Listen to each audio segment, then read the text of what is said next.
Welcome to Hebrew Words in Scripture. This is lesson 32. Today, let's look at the word poor, P-O-O-R.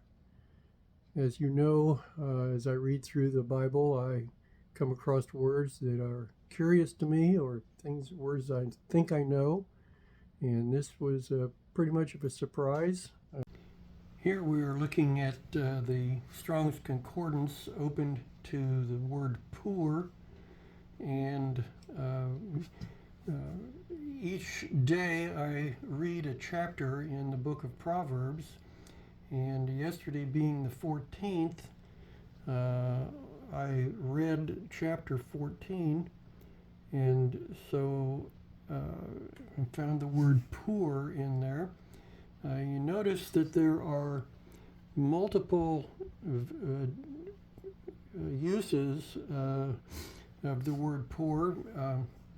In Hebrew, there are many different words that are used to convey the concept of poor. And interestingly enough, in chapter 14, we see 4 different uses of the word poor in Hebrew. And so let's look at a couple of those today. Chapter 14, verse 20, we see that the poor is hated even of his own neighbor, but the rich hath many friends. Verse 21, we see, he that despiseth his neighbor sinneth, but he that hath mercy on the poor, happy is he. And we go on to verse 31.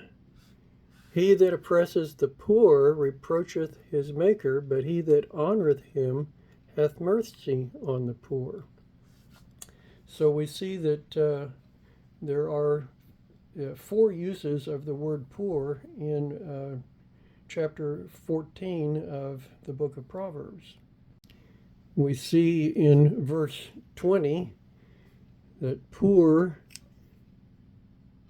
is represented by the Hebrew word resh vav shin, or rush, and it has the meaning of to be poor, to be in want, to lack, to want or hunger.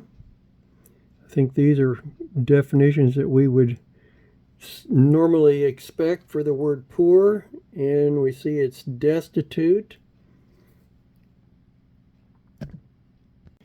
In verse 21, we see another word for poor in Hebrew.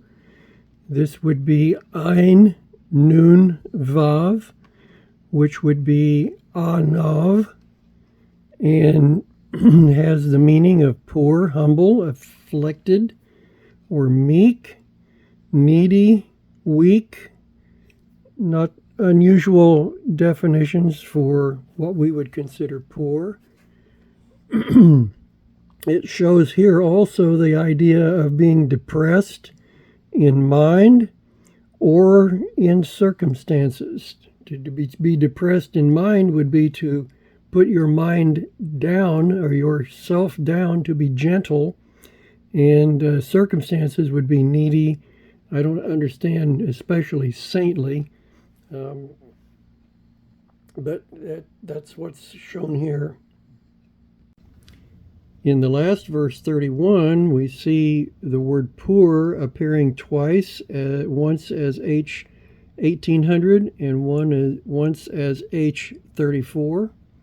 I'm going to consider only the verse or the word 1800.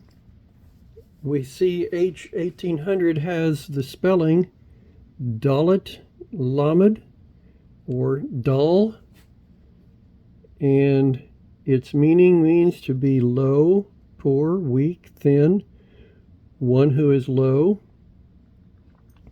And interestingly enough, it means properly dangling. That is, by implication, weak or thin, or lean or needy or poor.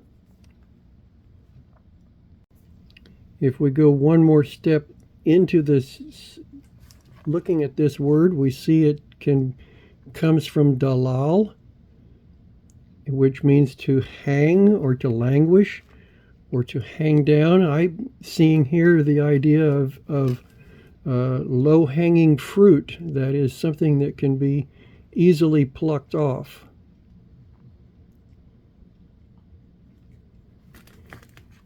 Means to slacken or to be feeble. Going one more step to dalet, lamed, hey, dala. And we see it means to draw or to dangle. Interestingly enough, it means to dangle, that is to let down a bucket for the drawing out of water. Interestingly enough, it can also mean to deliver, to draw out. So I see the idea of being lost and the idea of being rescued. If you're at the end of your rope, you're dangling, you're vulnerable, but the chance and the hope of rescue is always possible.